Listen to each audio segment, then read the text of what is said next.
It's is Tuesday, November 6th, 2007. We're in Ramadi, Iraq right now at a Joint Security Station, Jamaica. Correct.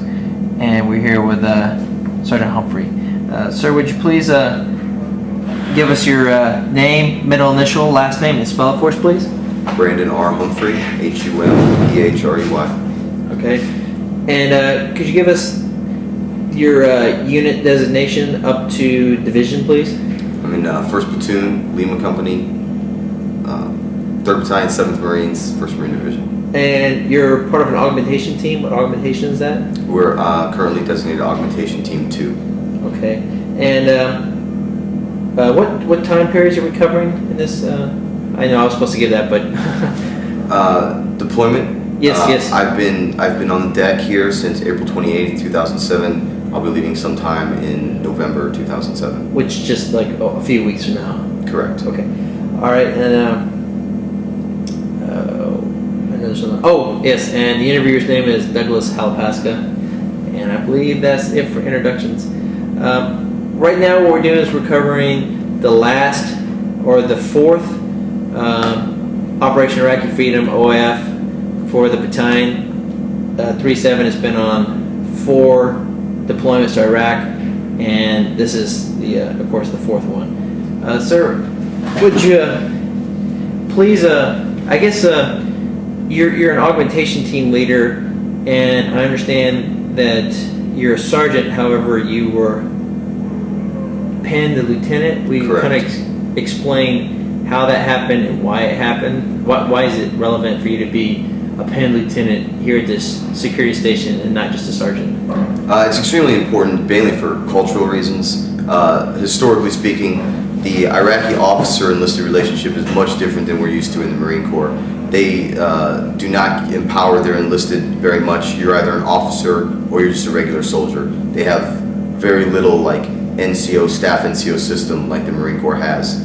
So basically, for an Iraqi officer to deal with an enlisted Marine is somewhat of a slap in the face. It was strictly done for the Iraqis, just to facilitate me being able to perform my job more easy. Okay, so it was for the easy relationship with the Iraqis. I guess the Iraqis at this security station would feel kind of slighted if they had a sergeant where other joint stations had lieutenants. Correct, and they understand the American rank system as well as we understand their rank system. The police chief here is a lieutenant colonel in the Iraqi police. So dealing with a sergeant in the Marine Corps, he would consider that a slight.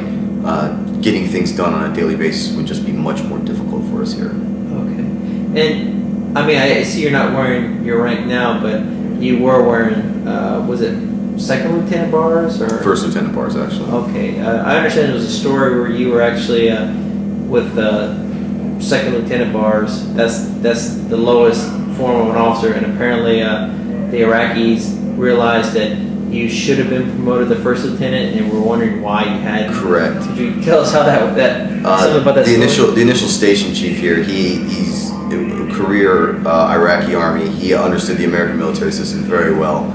He knew that I had been deployed to Ramadi before, and doing the timeline in his head, he realized that according to normal standards, I was due to be promoted. He also started asking me what was my OCS class number and things like that. So I kind of played it off. I told Captain Mines what was going on, and he basically said, okay, we'll promote you for the show. And so I was made a 1st Lieutenant. Was there a ceremony and everything, or they just took you in the back and just paid No, you? they just Lieutenant Mahika just took off the old bars and put on new bars. Okay, I noticed now you're not wearing your lieutenant bars. Is there a reason for that, or? No particular reason other than for myself, just to start getting back in the mindset of I'm no longer an officer, because I'll be going back to being a sergeant in about a week. So. Okay. Yeah. During that time, I assume the Iraqis rendered you honors as an officer. With just to make sure, there's 10 Marines in the augmentation team here. Correct. Okay. And so were they rendering you honors as an officer, or you're just playing it off? A lot of it was just playing it off. They did really, really well, just gaming the game basically. They do call me sir.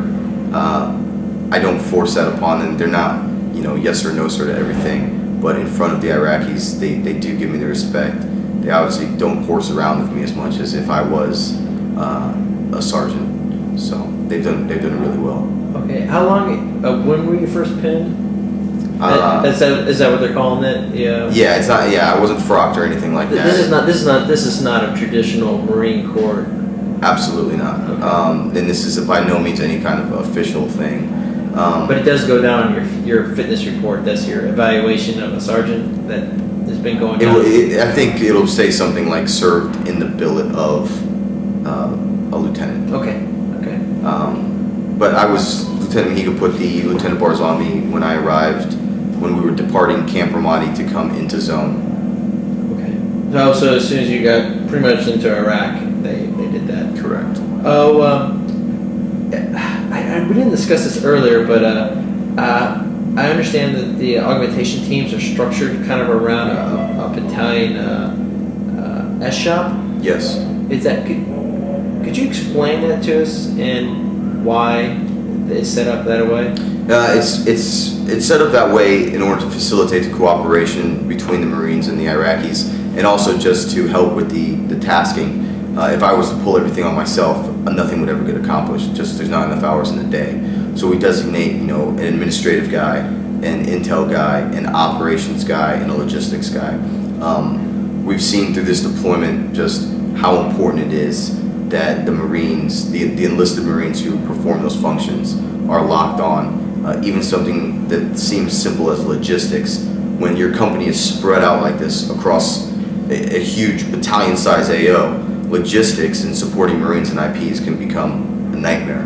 Luckily, Corporal Shaw has performed outstanding.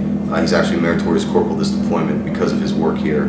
And so like what normally would be considered easy on a company level, when you're this spread out, small groups of Marines in several areas, it becomes very, very difficult. And everyone needs to pull in together to pull all the resources to get the mission accomplished. Okay, so traditionally you just don't. Normally a company would have the company gunny taking care of logistics. Yes. But since there's so many, and how many augmentation teams are there? There's 6. 6. So there's 6, 10 to 12 man Marine teams spread out throughout the city. So yes. Each one of them has their own in-house S1 shop, S2, S3, S4, and S6. Is that right? Correct. And what are those again? Just admin. S2 is intel, S3 is operations, S4 is logistics, S6 we don't really worry about. Okay, not here. Okay, and that's worked out fairly well. I mean, from what I'm looking around here, I see nothing but what look like lance corporals. I mean, when I was in the Marine Corps, we were pretty rank sensitive, so particular billets are filled by particular NCOs or staff NCOs or officers. I look around here, like I said, all the other augmentation teams, with the exception of one, I believe, are filled with officers, and the other one's a staff NCO. I mean, why is it you have, seems like such critical, important jobs being dealt out to, like you said, not to slight you at all, but a sergeant for yourself, and then all these other duties are being given to lance corporals. I assume there's more NCOs in the company than yes, there is. Okay. But there's also a lot of NCOs are being utilized in just as important billets in different ways. For instance, Sergeant Mejia is the security officer for all the joint security stations. Sergeant Ruckel has a somewhat similar job, but on the patrolling offensive side of the house. We just really had to spread out the talent, and that's one of the things that Captain Mines has done so well in Lima Company. And